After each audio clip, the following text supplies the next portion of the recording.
توڑ کر اس کا جو مغز ہے، اس کا جو مکھن ہے، اس کا جو نچوڑ ہے، اس سارے دین 1,24,000 کم و بیش انبیاء جو دین لے کر آئے، ان تمام ادیان کا خلاصہ جو ہے اسے دین اسلام کہا جاتا ہے۔ بڑا خوبصورت دین ہے۔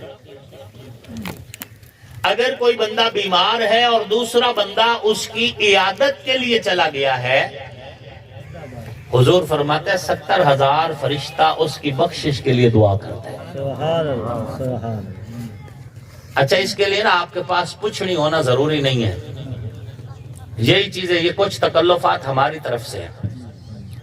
آپ کے پاس سہولت ہے، آپ تعزیت کے لیے چلے جائیں، اپنے دوست کے پاس جائیں، رشتہ دار کے۔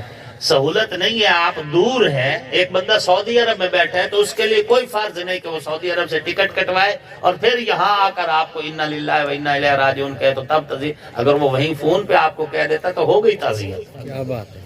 دین مشکل میں نہیں ڈالتا، مشکل میں ہم نے اپنے آپ کو ڈال رکھا ہے۔ ایک صحابی کی حضور علیہ السلام نے ڈیوٹی لگائی کہ فلاں قبیلے کو نا نماز تو پڑھایا کر۔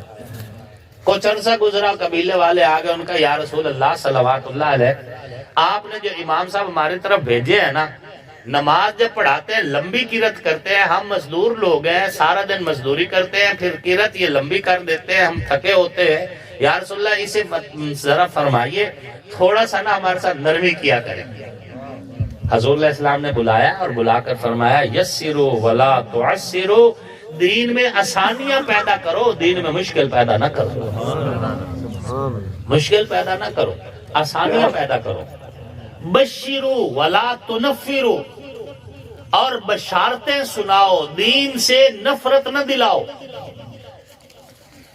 اگر میری تقریر کی وجہ سے، اگر میری گفتگو کی وجہ سے، اگر میرے عمل کی وجہ سے دنیا دین سے نفرت کرنے کی طرف آ رہی ہے تو اس میں جتنا اس دنیا کا قصور ہوگا اس سے دگنا میرا قصور ہے، کیونکہ میں دین سے محبت کی بجائے نفرت سکھا رہا ہوں۔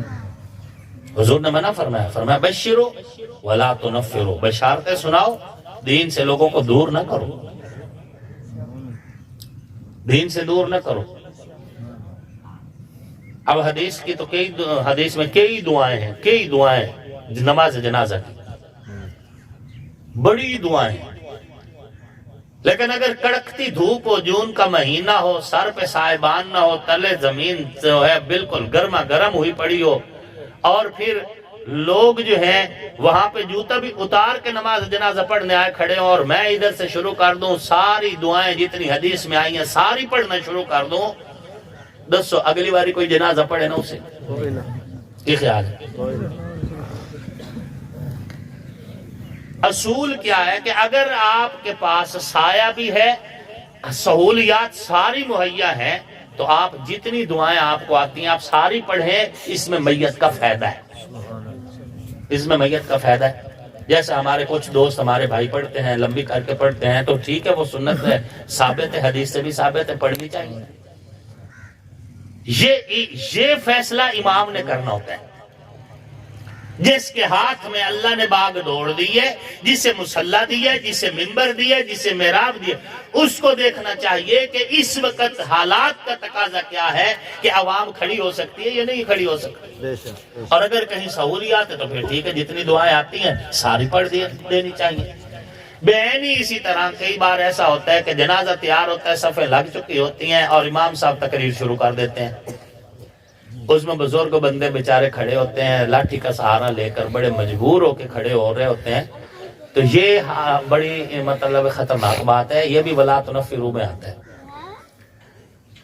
جنہوں نے ہمارے جمعہ کے خطبہ سے نہیں سیکھا، جنہوں نے نماز جو ہے تقریروں سے نہیں سیکھا، کول خانیوں کی تقریروں سے نہیں سیکھا، محفل میلاد میں آئے نہیں سیکھا، سیرت کے جلسے میں آئے، جلوسوں میں پہنچے، جنہوں نے اب تک نہیں نہ سیکھا، وہ ساڑھی 2-4 منٹ 10 منٹ دی تقریر جنازے دے وقت انہاں کاکھ کوئی نہیں سیکھنا، ایڈی زیادہ محنت کرنے کی ضرورت کوئی نہیں۔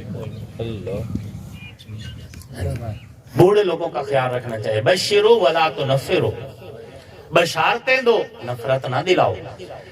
جناب امام شافعی رحمت اللہ علیہ انہوں نے ایک بار ذہن بنایا کہ جہاں اللہ نے قرآن میں جنت کا ذکر کیا ہے وہاں جہنم کا ذکر بھی تو کیا ہے، تو کیوں نہ میں اللہ کے بندوں کو اللہ کا عذاب سناؤں اور ان کو ڈراؤں۔ اب میرے جیسے تو تھے نہیں، بڑے تقوی والے آدمی تھے، بڑے نیک آدمی تھے، امام شافعی رحمت اللہ علیہ بڑے نیک آدمی تھے۔ انہوں نے جب تقریر شروع کی اور اللہ کا غضب بتانا شروع کیا، کتابوں میں لکھا ہے لوگوں کے دل پھٹنا شروع ہو گئے، ہر تقریر میں 2-4 بندے مر جاتے تھے خوف سے، جب انہوں نے اللہ کا عذاب اور اللہ کا ڈر بتانا شروع کیا۔ کچھ ہی عرصہ گزرا، سوئے ہوئے تھے، اللہ رب العزت کی طرف سے رہنمائی ہوئی، شافعی کیا میری رحمت ختم ہو گئی ہے کہ تو نے میرا عذاب بتانا شروع کر دیا، تو میرے بندوں کو ڈرا رہا ہے؟ اس کے بعد ساری زندگی امام شافعی نے صرف اللہ کی رحمت کو بیان کیا، سبحان اللہ، رحمت کو بیان کیا۔ تو یہ ضمناً باتیں آگے میں مطلب ہے چونکہ تعزیت کی محفل ہے اور یہ بہت ضروری باتیں ہیں، یہ معمولی باتیں نہیں ہیں۔ حضور نے تو آپ کو واش روم جانے کا طریقہ بھی سکھایا ہے، آپ کو پتہ ہونا چاہیے، بے شک، واش روم سے نکلنے کا طریقہ بھی حضور نے سکھایا ہے۔ اور اللہ رب العزت نے قرآن میں فرمایا ہے کہ اللہ بھی فرما رہے ہیں کہ ان اللہ لا یستحی ان یضرب مثلا ما بعوضۃ، اللہ کو کوئی شرم نہیں آتی کہ وہ مچھر کی مثال دے یا مکھی کی مثال دے، جب سکھانا ہے اللہ پاک فرماتے ہیں وہ سکھانا ہے، بے شک، وہ سکھانا ہے۔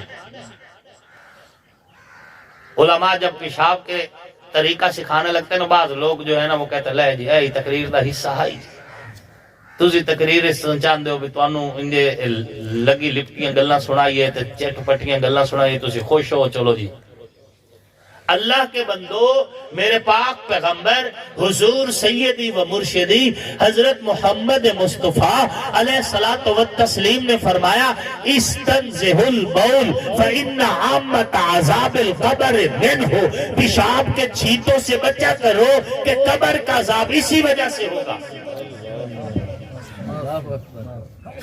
یہ چھوٹے پیشاب جب کوئی کرتے ہیں لوگ احتیاط ہی نہیں کرتے، فرمایا ان چھینٹوں سے بچا کرو، قبر کا عذاب اس وجہ سے ہوگا،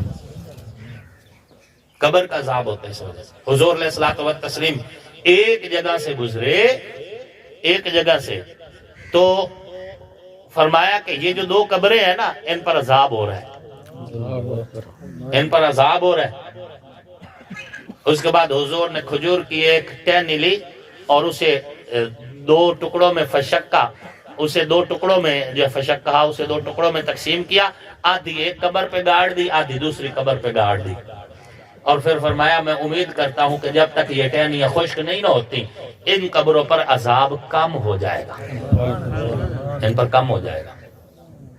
پھر حضور نے وجہ بھی بتائی، حضور نے فرمایا ان میں سے ایک پر عذاب تو اس وجہ سے ہو رہا ہے کیونکہ یہ پیشاب کے چھینٹوں سے نہیں بچتا تھا، پیشاب کے چھینٹوں سے نہیں بچتا تھا، اور دوسرے پر اس لیے ہو رہا ہے کہ یہ چغلیاں بہت کھاتا تھا، چغلیاں کھاتا تھا، جن کو آپ اور میں معمولی گناہ سمجھ رہے ہیں نا، یہ بہت بڑے گناہ ہے اللہ کے ہاں۔ غیبت سے بچیں، غیبت سے بچیں۔ قرآن کہہ رہا ہے اَيُحِبُّ أَحَدُكُمْ أَن يَأْكُلَ لَحْمَ أَخِيهِ مَيْتًا فَكَرِهْتُمُوهُ، کیا تم میں سے کوئی پسند کرتا ہے کہ اپنے مردہ بھائی کا گوشت کھائے؟ یقیناً تم ناپسند کرتے۔ قرآن میں اللہ خود آگے وجہ بھی بتا رہا فَكَرِهْتُمُوهُ، تم کراہت کرو گے اس بات سے۔ مردہ بھائی کا گوشت کھانے سے بھی زیادہ گناہ ہے غیبت کرنا۔ پہلی تو بات یہ ہے کہ ہماری نیکیاں ہی بڑی بڑی جیڑیاں ہیں، مطلب ہے وہ سانو پتہ ہے، من آنم کے من دانم، جو کوئی ساڑھے پلے سانو آپ نو تو پتہ ہے نا، یہ جو دل ہے نا یہ بڑے اچھے فیصلے کرتا ہے۔ حضور صلی اللہ علیہ وآلہ وسلم نے فرمایا استفت قلبک، تسا اگر اپنی اوقات ویکھنی ہوئے نا تو اپنے دل تو پوچھ لو، دل جھوٹ نہیں بولتا، ضمیر جھوٹ نہیں بولتا، دل اور ضمیر سیدھی بات کرتا ہے۔ اس لیے میرے بھائیو غیبت جو ہے، غیبت بہت برا عمل ہے، نہ کیجیے، عمل تباہ ہو جائیں گے۔ پہلی بات ہے عمل ہوتے بہت تھوڑے، اور پھر جو ہوتے ہیں وہ بھی ہم غیبت کر کے جس کی غیبت کی اس کی جھولی میں ڈال دیتے، چلو جی خیر